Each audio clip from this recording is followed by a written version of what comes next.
Виновни се дека побарали и земале мито од 20.000 евра, пресуди судиката Ленка Давидковска. Одреди 4 годишна затворска казна за поранешниот директор на геријатрија Мухсин Арифи, додека за негователот Блери Мамити одреди година и 10 месеци затвор.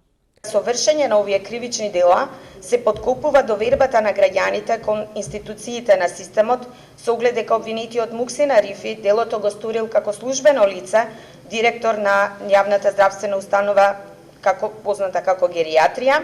Обвинетите се бранеа дека негователката на жената која требало да биде сместена на геријатрија ги наместила, но токму таа го пријави случајот кај обвинителството.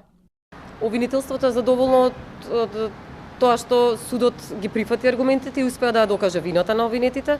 Во однос на казните, ќе сочекаме одлуката писмено изготвена. Не сме задоволни од висината на казната која што е изречена за 20 обвинети и следствено на тоа нашиот право да поднесеме жалба и ќе поднесеме жалба до Апелациониот суд Скопје. Арифи останува во притвор каде е веќе 10 месеци, додека за Амити остануваат мерките за предпазливост. Според обвинението, директорот побарал 20.000 евра за да смести 42 годишна пациентка во тешка состојба, а Амити посредувал во предавањето на подкупот.